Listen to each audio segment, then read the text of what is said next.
नमस्कार मित्रों, आपका स्वागत है निर्वाइस क्लासेस पर। आशा करते हैं आप सभी लोग अच्छे होंगे।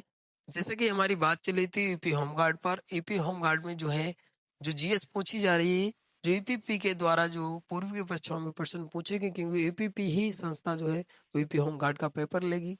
तो उसमें जो यूपीपी के द्वारा जो प्रश्न पूर्व की परीक्षाओं में जीएस से पूछी गई उन्हीं पर चर्चा किया जाता है डेली। और डेली जो क्लास मिलती है आपको 7:30 बजे आपको शाम में क्लास मिलती है 7:30 बजे। आप इसलिए आप चैनल को सब्सक्राइब कर लीजिए और बेल आइकन को भी दबा लीजिए, ताकि आप जब भी क्लास आपको यूट्यूब चैनल पे अपलोड होगी तभी आपको नोटिफिकेशन मिल जाएगा। तो डेली 7:30 बजे आपको क्लास मिलती है। यहाँ पे बात किया जाता है जो पूर्व की परीक्षाओं में जो प्रश्न पूछेंगे जीएस से यूपीपी के द्वारा, वो चर्चा की जाती है। साथ में कुछ जो महत्वपूर्ण फैक्ट हैं और जो आगामी परीक्षाओं में किस तरीके से यूपी होमगार्ड में प्रश्न बनाए जा सकते हैं, तो उस पर भी बताते हैं। तो आप क्लास को जरूर ज्वाइन करिएगा। आइए हम लोग बात करते हैं। तो यहाँ पे बात करें, यहाँ पे प्रश्न दिया है निम्नलिखित में से कौन सा एक मौलिक कर्तव्य नहीं है। तो यहाँ पे जो है फंडामेंटल ड्यूटीज की बात हो रही है। ठीक है, जो हमारी फंडामेंटल ड्यूटीज है उसमें बताना है कि कौन सी फंडामेंटल ड्यूटीज नहीं है, यहाँ पे बताना है। तो यहाँ पे दिया है राष्ट्रीय महत्व के स्मारकों स्थानों की रक्षा करना है, प्राकृतिक वातावरण की रक्षा और संवर्धन करना, सार्वजनिक संपत्ति की सुरक्षा करना, राष्ट्रीय गान का सम्मान करना। देखिए, जब भी बात आती फंडामेंटल ड्यूटीज की, तो आपको पहली बात ये याद रखना है कि इसका उल्लेख भारतीय संविधान में कहाँ पे मिलता है। ठीक है, क्योंकि ये जो है इसका उल्लेख भारतीय संविधान में अगर बात आती है तो ये काफी बार परीक्षाओं में प्रश्न आपका पूछा जाता है। तो यहाँ पे अगर बात करते हैं तो ये जो है उल्लेख मिलता है भाग 4 का में, भाग 4 का में। और अगर आर्टिकल की बात करते हैं तो आर्टिकल जो है 51 का संबंधित है। तो आपको ये चीज याद रखना है। उसके अलावा यहाँ पे पूछ लिया जाए कि अभी जो है वर्तमान में फंडामेंटल ड्यूटीज कितनी है, तो 11 है। अगर पूछ ले मूल संविधान में, तो मूल संविधान में 10 फंडामेंटल ड्यूटीज थी, लेकिन वर्तमान में अगर बात करते तो 11 है। ठीक है, अगर और इसका आंसर की बात करते तो ये जो है राष्ट्रीय महत्व के स्मारकों और स्थानों की रक्षा करना, ये हमारी फंडामेंटल ड्यूटीज के अंतर्गत नहीं आता है। बाकी जो है प्राकृतिक वातावरण की रक्षा और संवर्धन करना, और बात करते हैं सार्वजनिक संपत्ति की सुरक्षा करना, और बात करते हैं कि राष्ट्रीय गान का सम्मान करना, तो ये हमारी जो है फंडामेंटल ड्यूटीज के अंतर्गत आता है। तो ये आपको याद रखना है। ठीक है, आइए हम लोग आगे बात करते हैं।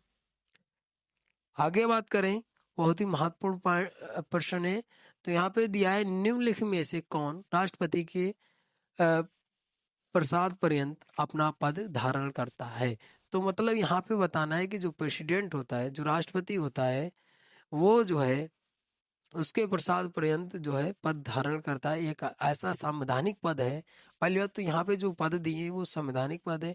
उसके अलावा यहाँ पे पूछा है कि जो है राष्ट्रपति के प्रसाद पर्यंत तक अपना पद धारण करता है। तो यहाँ पे बात करते हैं, तो यहाँ पे जो राइट आंसर हो जाएगा आपका, वो आंसर नंबर डी वाला हो जाएगा, भारत का महान्यायवादी।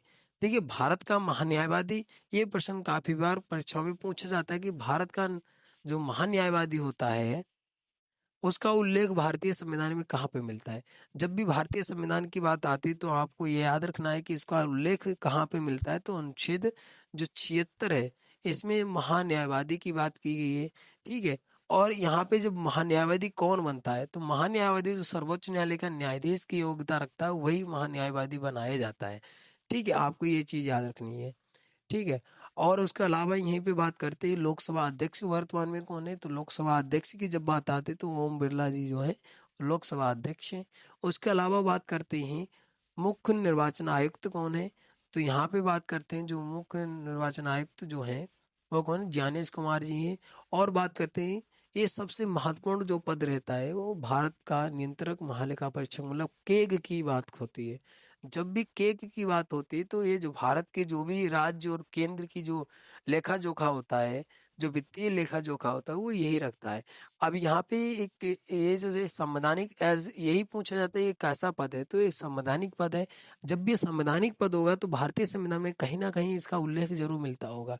तो यहाँ पे जब भी ये भारत का नियंत्रक महालेखा परीक्षक जब पूछा जाता है तो इसका उल्लेख मिलता है अनुच्छेद 148 में, ठीक है, अनुच्छेद 148 में मिलता है। अगर पूछ ले जाए कि वर्तमान में जो है ये कौन है, के कौन है, तो वर्तमान में बात करते हैं के संजय मूर्ति जो है, के संजय मूर्ति जो है इस समय क्या है, तो केग है, ठीक है। और अगर पूछ ले जाए जब भी भारत का नियंत्रण अमले परीक्षक की बात होती है तो ये पूछा जाता है कि वित्त आयोग का उल्लेख कहाँ पे मिलता है, क्योंकि ये वित्तीय संबंधित होता है। तो यहाँ पे भी बात करते हैं वित्त आयोग का उल्लेख जो है अनुच्छेद 280 में मिलता है, तो याद रखिएगा। और इसी के साथ एक और पूछा जाता है कि जो है वार्षिक वित्तीय विवरण का उल्लेख किस में, कौन से अनुच्छेद में मिलता है, तो अनुच्छेद जो है 112 में, ठीक है। ये भी चीज आपको याद रखना है। आइए हम लोग आगे बात करते हैं। अगला यहाँ पे प्रश्न दिया है, निम्नलिखित में से किसने भारत के राष्ट्रपति का पद ग्रहण करके पूर्व उपराष्ट्रपति के पद पर कार्य नहीं किया। मतलब यहाँ पे बताना है कि ऐसा कौन सा अ, ऐसे कौन से व्यक्ति रहे हैं जो उन्होंने राष्ट्रपति का कार्य ग्रहण किया है लेकिन उपराष्ट्रपति कभी नहीं रहे। तो यहाँ पे एक ऐसा नाम दिया है जो उपराष्ट्रपति नहीं रहे बल्कि जो है राष्ट्रपति रहे। तो यहाँ पे जब भी बात आती है तो आपको याद रखना है कि नीलम संजीव रेड्डी जो है वो केवल जो है प्रेसिडेंट रहे, ठीक है, प्रेसिडेंट रहे और वाइस प्रेसिडेंट नहीं रहे। बाकी जो है शंकर दयाल शर्मा जो है ये 9 में रहे। और बात करते हैं डॉक्टर जाकिर हुसैन जो है दूसरे जो रहे, याद रखिएगा, ये दूसरे उपराष्ट्रपति रहे। आर वेंकट रमन ये भी जो है उपराष्ट्रपति रहे और राष्ट्रपति भी रहे। तो यहाँ पे पूछा था कि जो है उपराष्ट्रपति पद पर कार्य नहीं किया, तो ये नीलम संजीव रेड्डी ने नहीं किया। बाकी जो है ये लोग उपराष्ट्रपति भी रहे हैं, राष्ट्रपति भी रहे हैं। तो यहाँ पे देखिए, अब यहाँ पे उपराष्ट्रपति की बात आई है तो वर्तमान में बात करते हैं कि उपराष्ट्रपति हाल ही में बने हैं सीपी राधाकृष्णन, सीपी राधाकृष्णन बने। अब उपराष्ट्रपति की बात आई तो उपराष्ट्रपति का भारतीय संविधान में उल्लेख कहाँ पे मिलता है, तो अनुच्छेद 63 में कहा गया है कि भारत का एक उपराष्ट्रपति होगा, ठीक है। अब यहाँ पे बात करते हैं कि जो राष्ट्रपति होता है, वर्तमान में राष्ट्रपति कौन है, श्रीमती द्रौपदी मुर्मू है। और उपराष्ट्रपति कौन है, तो सीपी राधाकृष्णन है, वो है। और उसके अलावा यहीं पे बात करते हैं कि इसका उल्लेख भारतीय संविधान में तो अनुच्छेद 52 में कहा गया भारत का एक राष्ट्रपति होगा। उसके अलावा यहीं पे देखिए, यहाँ पे ये बात आती है कि उल्लेख जो अनुच्छेद 63 में किया गया है। अब जब भी राष्ट्रपति जो राष्ट्रपति का जो पद होता है और जो वाइस प्रेसिडेंट का होता है, तो वाइस प्रेसिडेंट जो जब कार्य करता है जब वो उपराष्ट्रपति का पद खाली होता है। तो ये जो है कथन में प्रश्न पूछे जाते हैं, तो आपको ये याद रखना है, ठीक है। आइए हम लोग आगे बात करते हैं। आगे दिया है भारत के नियंत्रक महालेखा परीक्षक का ऑडिट रिपोर्ट का परीक्षण कर। तो ये जो है इसका जो होता है वो ऑप्शन नंबर हो जाएगा फर्स्ट वाला, लोक लेखा समिति, ऑप्शन नंबर फर्स्ट वाला हो जाएगा इसका। और बात करते हैं तो ऑडिट रिपोर्ट परीक्षण जो करता है वो लोक लेखा समिति। और यहाँ पे देखिए जो इसकी बात ही कर चुके हैं नियंत्रक महिला परीक्षक के।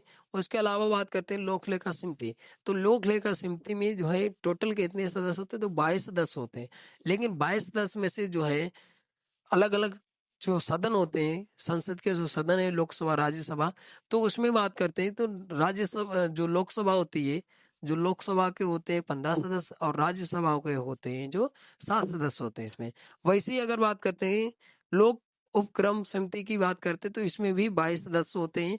22 सदस्यों की अगर बात करते तो इसमें भी सेम कंडीशन यही होती है कि 15 सदस्य जो होते हैं लोकसभा के होते हैं और 7 सदस्य जो होते हैं वो राज्यसभा के होते हैं।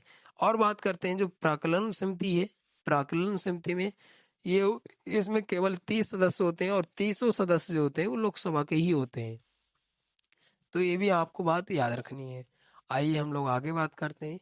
आगे दिया है कि जो युग्म दिया है वो सुमेलित नहीं है, और वो सुमेलित नहीं है, एक तरफ आपके राज्य दिए हैं और एक तरफ विधानसभा सीटें दी हैं। तो विधानसभा संख्या दी है, तो यहाँ पे देखिए मणिपुर 62 दिया है, गोवा 40 दिया, उत्तर प्रदेश 403 दिया, उत्तराखंड 70 दिया है।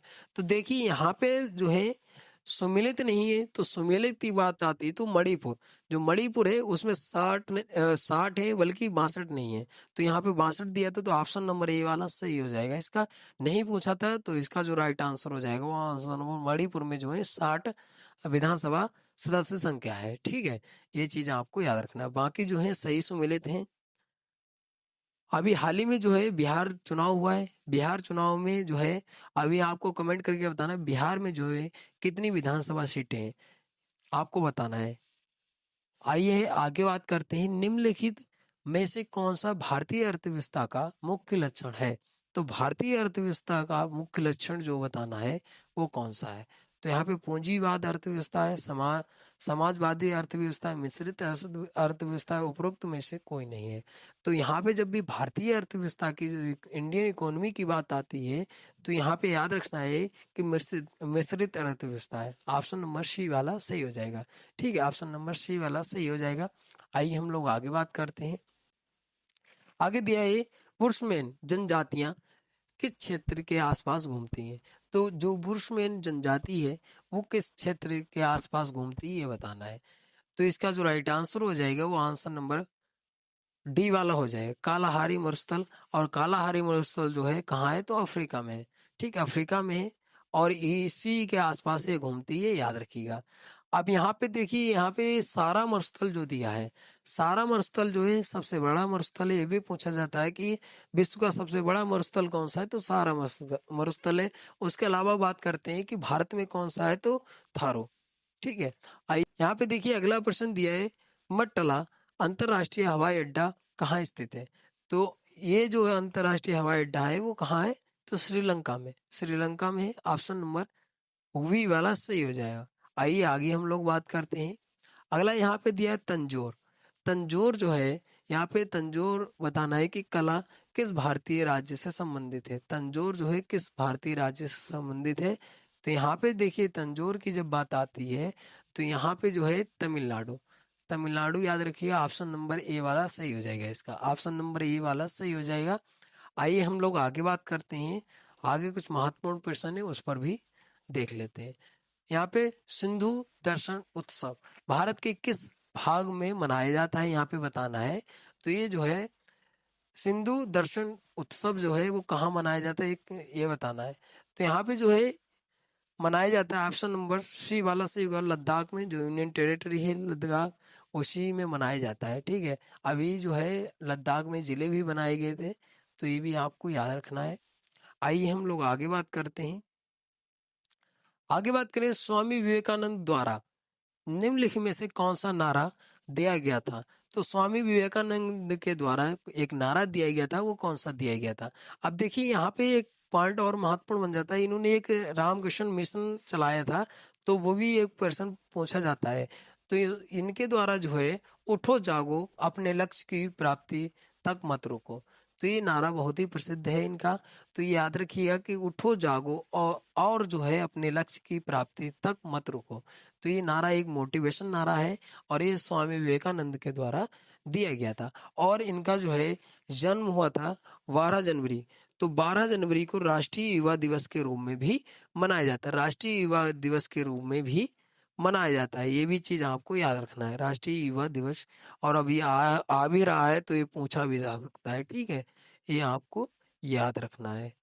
ठीक है, और बात करते हैं करो या मरो, ये किसने दिया है, तो महात्मा गांधी ने दिया है। ठीक है, महात्मा गांधी ने दिया है। इंकलाब जिंदाबाद जो दिया है वो किसने दिया है, तो भगत सिंह ने।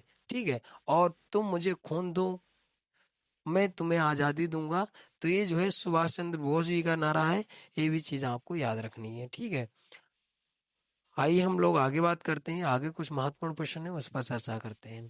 तो यहाँ पे दिया है, निम्नलिखित किस नदी का उल्लेख ऋग्वेद में नहीं है। तो यहाँ पे बताना है, जो निम्नलिखित नदियां दी हैं उसमें बताना है ऋग्वेद में उसका उल्लेख नहीं है।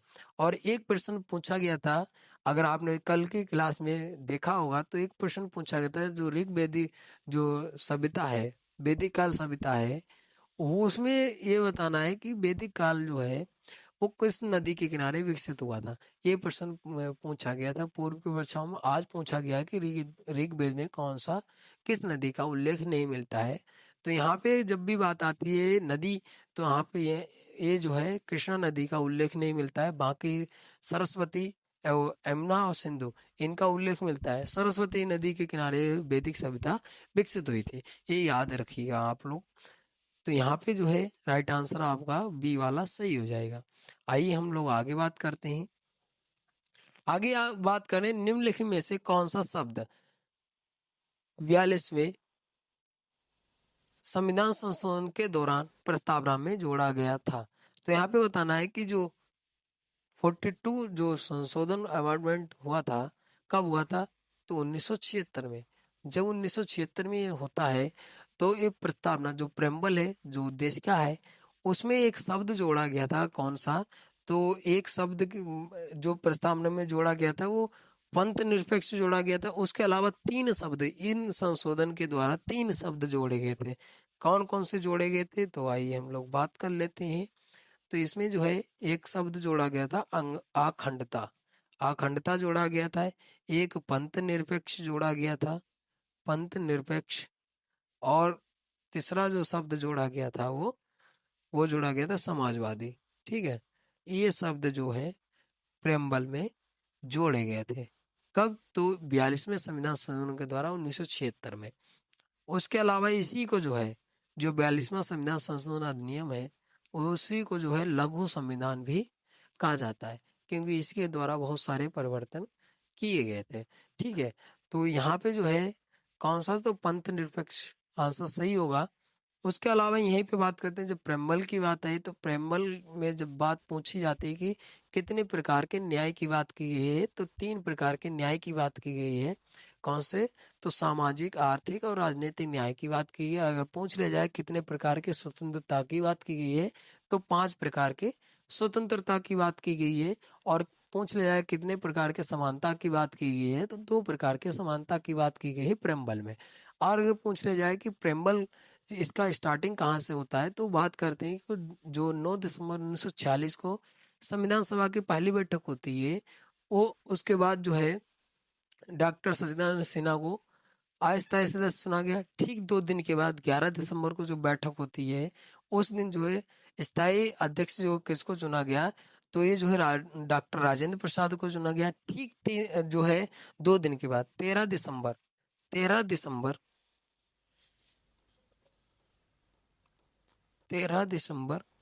1946 को उद्देश्य प्रस्ताव उद्देश्य प्रस्ताव प्रस्ताव पेश किया गया था। किसके द्वारा?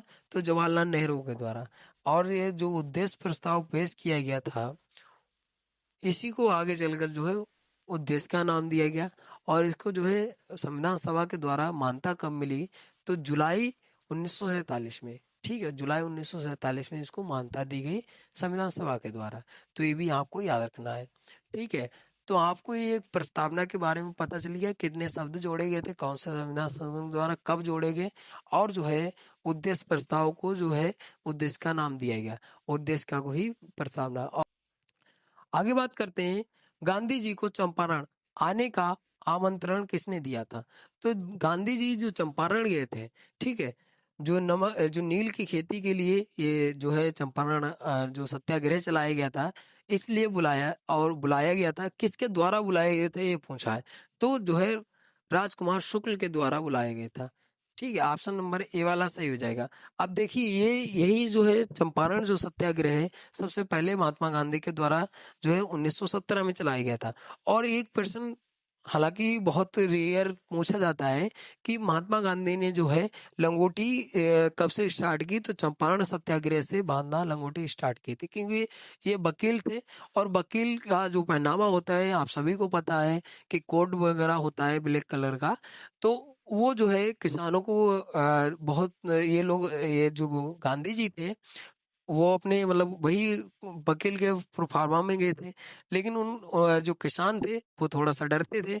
लेकिन फिर इन्होंने जो है अपना जो किसान वाला होलिया होता है वो उन्होंने स्टार्ट किया पहनना, तो इनकी बात मानी गई।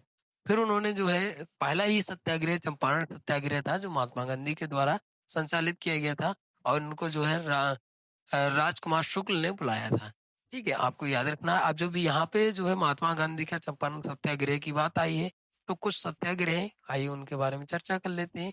तो चंपारण सत्याग्रह 1917 में, अहमदाबाद मिल मजदूर आंदोलन 1918 में चलाया, खेड़ा सत्याग्रह 1918 में ही। और बात करते हैं असहयोग आंदोलन 1920-1922 के बीच चला था। इसी के बीच चोरी चोरा कांड हुए थे, इसलिए जो है इसको असफल माना गया। सविनय अवज्ञा आंदोलन, नमक आंदोलन 1930-34 के बीच। और बात करते हैं भारत छोड़ो आंदोलन जो 1942 में, और इसी जो भारत छोड़ो आंदोलन था उसी में जो है एक नारा दिया गया था, करो या मरो, किसके द्वारा? तो महात्मा गांधी के द्वारा। तो ये आपको ये भी चीज आपको याद रखनी है। और आज का लास्ट प्रश्न है, भारतीय संविधान भाग 2 में किसका उल्लेख किया गया? भारतीय संविधान का भाग 2 है, उसमें किसका उल्लेख किया गया है ये बताना है। तो यहाँ पे देखिए देखिए बात करते हैं, तो ये जो है ये नागरिकता का उल्लेख किया गया। ऑप्शन नंबर सी वाला सही हो जाएगा। अगर पूछ लिया भारतीय संविधान में भाग कितने बताएंगे तो 22 भाग हैं, ठीक है। 12 अनुसूचियां हैं वर्तमान में, और 395 अनुच्छेद है। इतनी चीज आपको याद रखना है, ठीक है। अब यहाँ पे भाग 2 की बात आई तो भाग 2 जो है सिटीजनशिप से संबंधित है, और इसका अनुच्छेद अगर पूछ ले तो अनुच्छेद जो है 5 से 11 संबंधित है, ठीक है। भाग 1 में क्या बात की गई है? तो भाग 1 में जो बात की गई है वो संघ राज्य क्षेत्र की बात की गई है, और अनुच्छेद जो है 1 से लेकर 4 तक इसका उल्लेख मिलता है, ठीक है। अनुच्छेद 1 से 4 तक इसका उल्लेख मिलता है संघ राज्य क्षेत्र का। उसके अलावा यहीं पे बात करते हैं तो ये और भी चीजें दी हैं। तो यहाँ पे बात करते हैं जो मौलिक अधिकार है, जो फंडामेंटल राइट्स हैं हमारे, उसमें अगर बात करते हैं तो इसका उल्लेख भाग 3 में मिलता है। जो भाग 3 है इसमें मिलता है। और अनुच्छेद पूछ लिया जाए तो अनुच्छेद 12 से 35 संबंधित है। अनुच्छेद जो है 12 से 35 संबंधित है, ये भी चीज आपको याद रखना है। उसके अलावा यहीं पे बात करते हैं कि जो राज्य के नीति निदेशक तत्व हैं, जो राज्य के नीति निदेशक तत्व हैं, यहाँ पे जो है बात करते हैं तो ये डीपीएसपी जो है, डीपीएसपी, इसका उल्लेख भाग 4 में किया गया है। भाग 4 में बात करते हैं तो भाग 4 में जो है उल्लेख मिलता है। अनुच्छेद जो है कौन सा संबंधित है? तो अनुच्छेद जो है वो 36 से 51 संबंधित है। फिर बात करते हैं जो फंडामेंटल ड्यूटीज है हमारी है, जो फंडामेंटल ड्यूटीज हैं, इसका उल्लेख भाग भाग 4 का में किया गया है, और अनुच्छेद जो है 51 का संबंधित है। हमारे जो है बात करते हैं कि जो फंडामेंटल राइट्स हैं वो हमारे 6 हैं वर्तमान में, और अगर पूछ ले जाए फंडामेंटल ड्यूटीज कितनी है तो 11 है, ठीक है। इतनी चीज याद रखिएगा। उसके अलावा यहीं पे बात करते हैं कि यहाँ पे भाग 1 भी बात कर लिया, भाग 2 भी, भाग 3, भाग 4, और भाग 5 में जो है किसकी बात की है? संघ की बात की, जिसमें न्यायपालिका है, राष्ट्रपति है, और सबकी बात की गई है। उसके बाद भाग 6 में जो है किसकी बात की गई? तो राज्य की बात की गई है। तो ये याद रखिएगा। एक भाग पूछा जाता है जो इसमें बात करता है भाग 9। तो भाग 9 जो बात करता है वो पंचायत की बात करता है, जिसमें बात करते हैं कि जो है भाग 9 का में जो है किसकी न्याय जो नगर पालिका है उसकी बात करता है। और भाग 9 जो खा है मतलब वी अगर बात करते हैं तो जो है सहकारी समितियों की बात की गई है। तो ये भी प्रश्न पूछा जाता है। तो आपका अगर बात करते हैं तो यहाँ पे जो है एक महत्वपूर्ण टॉपिक अगर बात करते हैं तो ये सबसे ज्यादा पूछा जाता है आपका, और इसका जो राइट आंसर हो जाएगा वो आंसर नंबर सी वाला सही हो जाएगा। तो यहाँ पे इतने महत्वपूर्ण जो प्रश्न थे यहाँ पे जो चर्चा किया है, उसके अलावा यहीं पे देखिए अब यहाँ से कठिन प्रश्न ये बनाया जा सकता है कि यहाँ पे ये ऑप्शन दे दिए जाएंगे, इधर आपके अनुच्छेद दे दिए जाएंगे या आपके भाग दे दिए जाएंगे, तो मैचिंग में पूछा जा सकता है। तो इस तरीके से भी प्रश्न बनाया जा सकता है। तो ऐसी वीडियो पाने के लिए चैनल को सब्सक्राइब कर लीजिए ताकि आपकी तैयारी बेहतर हो सके और आपको ऑथेंटिक कंटेंट मिल सके। और मिलते हैं अगली वीडियो, तब तक के लिए धन्यवाद। अगर आपको इसकी पीडीएफ चाहिए तो मेरा टेलीग्राम चैनल ज्वाइन कर लीजिए, वहां पे आपको इसकी पीडीएफ भी मिल जाएगी। धन्यवाद।